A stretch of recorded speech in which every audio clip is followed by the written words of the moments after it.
TS1, iRadio, Seneweb et...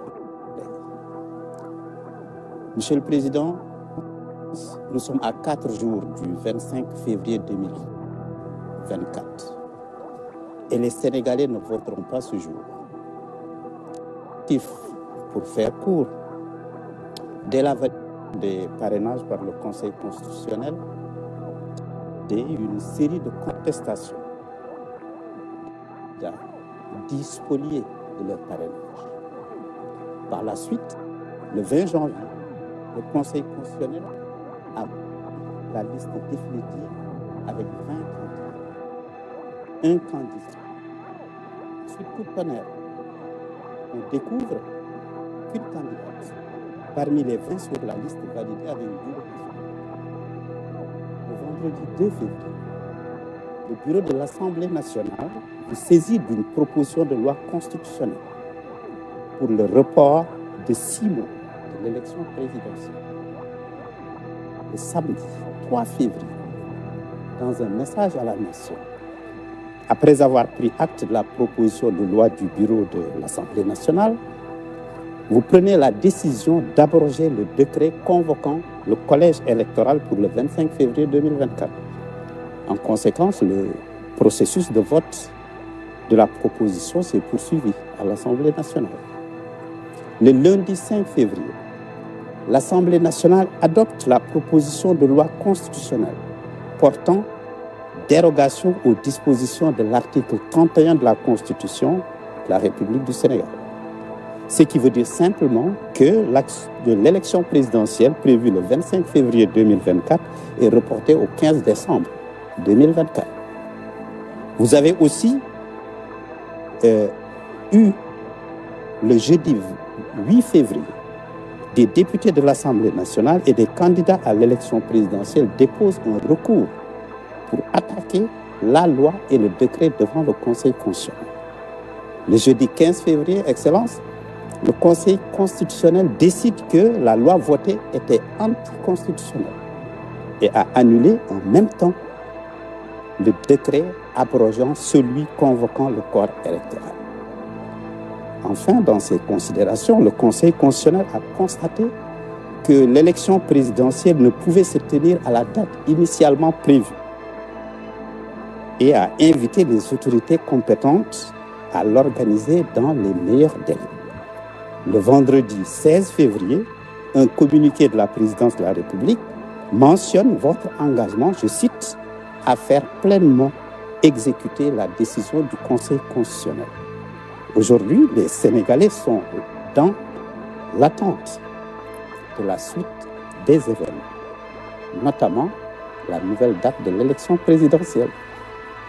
Vous avez aussi annoncé des concertations avec les forces vives de la nation. Votre mandat court jusqu'au 2 avril. Aujourd'hui, les Sénégalais attendent des explications, que vous fassiez la lumière sur ces faisceaux de feu. Et je suis avec mes frères et consoeurs du Soleil, de la RTS, de iRadio et de Seneweb. Cet entretien est diffusé en direct sur toutes les plateformes de la RTS, naturellement sur iMédia et Seneweb, mais un signal clair sans logo est disponible sur le canal 5 de la TNT et sur le canal 215 de Canal 7. Excellence, vous avez la parole.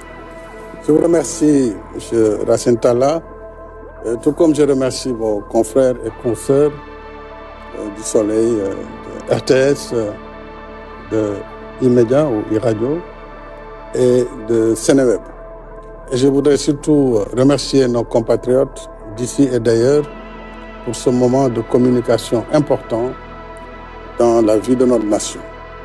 Je vous remercie pour le rappel chronologique que vous avez fait depuis le début du processus électoral, surtout dans sa phase validation des parrainages, validation des candidatures et tout ce qui a suivi depuis lors.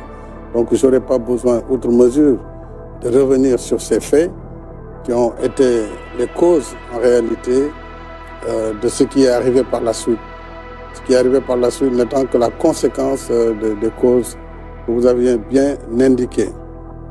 Alors je suis à votre disposition pour répondre à toutes vos questions. Je voudrais d'emblée remercier mes compatriotes qui m'ont fait confiance. Depuis 2012, j'ai été élu à la tête du pays pour un mandat de 7 ans, renouvelé en 2019.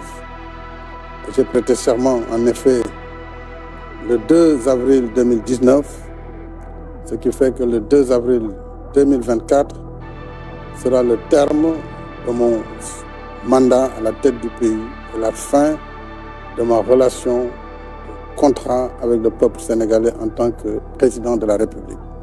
Je voudrais que ce débat soit clairement tranché. C'est un débat qui n'aurait pas eu lieu d'ailleurs, qui n'a pas lieu d'être, mais comme malheureusement dans notre pays, tout le monde est expert en tout et qu'on a voulu non seulement me faire un procès sur des intentions de faire un troisième mandat. Ce troisième mandat, on a vu que je n'en étais pas candidat. On a dit que je voulais rester à la tête du pays et j'ai dit ici très clairement et très nettement que le 2 avril, ma mission se termine à la tête du Sénégal. Moi, il faut que cela soit très clairement été. Maintenant, le reste du débat, nous pourrons revenir aux besoins sur les différentes étapes par rapport à l'ensemble des aspects que vous venez d'évoquer. Public, donc je demanderai donc à mes confrères et consoeurs de bien vouloir leur poser leurs questions. Madame Mariama, et chacun déclinera son identité et l'identité de son organe de presse. Bonsoir, Monsieur le Président de la République. Bonsoir. Je suis Mariama Dramé, journaliste présentatrice à la RTS. Alors, Son Excellence, je pense que vous m'avez marché sur la langue. Vous avez à peu près répondu à ma première question, vu que la date du 2 avril, tout le pays reste suspendu à cette échéance. Cette date correspond à la fin de votre mandat, vous l'avez dit, à la tête du Sénégal. Que comptez-vous faire à l'expiration de ce délai? Ensuite, Monsieur le Président, quelle serait la date que vous préconisez pour la tenue de l'élection présidentielle? Alors, comme je vous l'ai dit, ayant prêté serment le 2 avril 2019, le 2 avril 2024, boucle les 5 années calendaires. Donc c'est la fin du mandat. Moi, je compte m'en arrêter à ce mandat. Et je compte donc, après le 2 avril,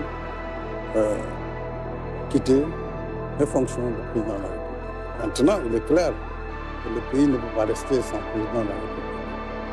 Ça, le dialogue qui vient devra certainement trancher ou proposer si un consensus peut être obtenu sur la suite.